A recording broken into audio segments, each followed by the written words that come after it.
Welcome to the AFR Saints channel, where we provide you daily content on your favorite team, the New Orleans Saints. Do us a favor and hit that subscribe button. Be sure to leave your comments below and smash that like button. Who dat? Mike Triplett of ESPN.com and others, I'm just looking at Mike's Twitter here, has the full list of Saints transactions today. Remember, it is, of course, the Saints heading into their open week. Saints have signed place kicker Brian Johnson off the Bears practice squad. And they have re-signed defensive tackle Christian Ringo. Ringo did play for the Saints earlier this season. There's been obviously some injuries and some rotations on the roster. But they released kicker Cody Parkey. Not shocking. Apparently there was an injury settlement. Must have missed this, but apparently Cody Parkey injured his groin in pregame warmups before the Saints beat Washington on Sunday. That would explain maybe him missing 2 PATs, but it was pretty clear he wasn't going to make it after that performance. They've also released cornerback Desmond Trufant, cornerback Brian Poole, offensive tackle Derek Kelly from the practice squad, and linebacker Wynton McManus from the practice squad. So some of that is obviously just roster management type stuff, as you have to stay numbers, but releasing both Desmond Trufant and Brian Poole, although Poole is on IR, it does sort of speak to the confidence they have in Paulson Adebo, who has been starting.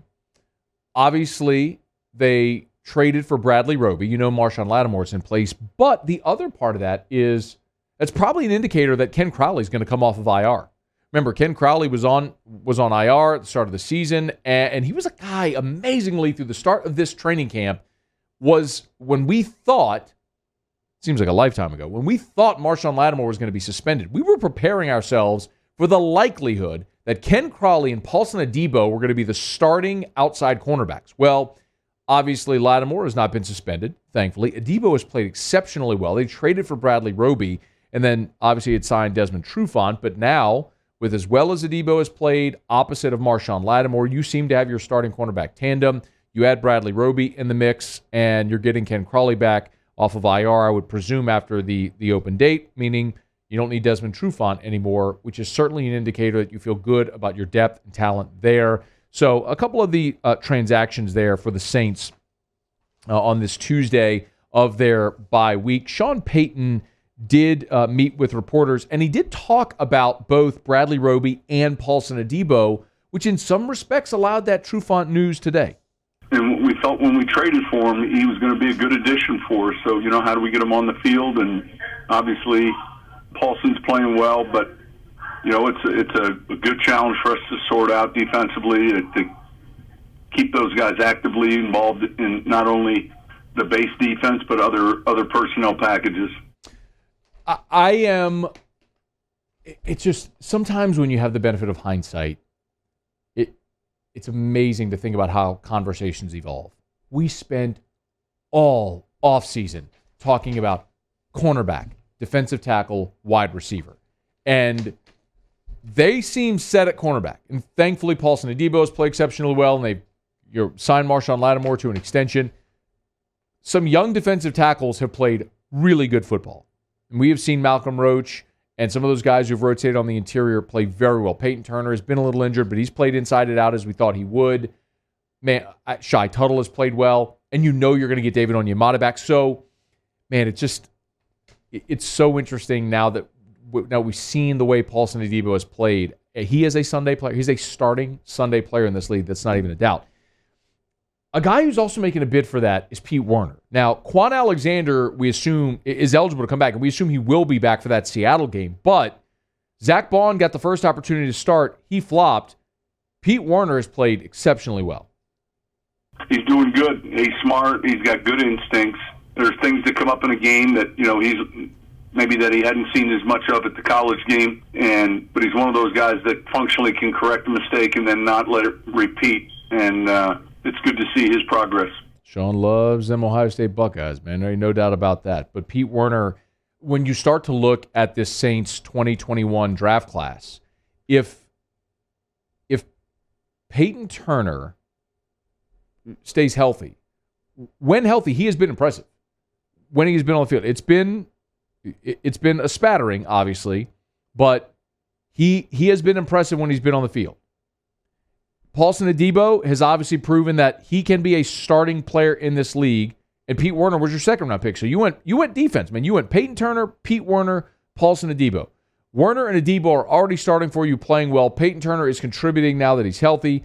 Ian Book, you're obviously just sort of giving him a redshirt year this year. We'll see what he can become. And then your other picks were Landon Young and Quan Baker, and obviously that didn't work out. But, man, those top three to have gone all defense and needed to supplement your defense because you lost so many guys due to your salary cap issues, to supplement with those three players and to seemingly have hit on all three of them is massive for this team, not only this year, but moving forward because you continue to pay your veteran players. So you need guys on rookie contracts that can be key contributors for you, and you are getting that right now. One more from Sean Payton, who did go through the schedule for the bye week, which we know Sean Payton has been spectacular here in the last decade or so coming off the bye. There's 3 or 4 different groups players. You know, the injured players will be here getting rehab recovery. We'll do some self-scout as a staff. The non-vaccinated players, which are few, will stay right here. And the other players will have a good majority this week. Obviously, we have an additional day because we don't play till the following Monday night. So it's jumping ahead on Seattle, looking at ourselves, and then really, you know, spending a lot of time with these guys that are in recovery and rehab, and hopefully getting a number of these starters back in the next game or two. I got a question from via text from Cal, who said, is Pete Werner as small as he looks? Pete Werner is listed. I don't know. Maybe it's literally just the jersey number. Maybe like when you wear number 20, you look smaller. But he's listed at 6'2", 235. Now I want to make sure that that's his height and weight. I'm sorry. The Saints list him at the Saints website. They list Pete Werner at 6'3", 242. 6'3", 242. Now, my opinion on the matter is he looks small because he's playing next to Demario Davis, who's a monster, who makes Quan Alexander look tiny. They got Demario at 6'2", 248.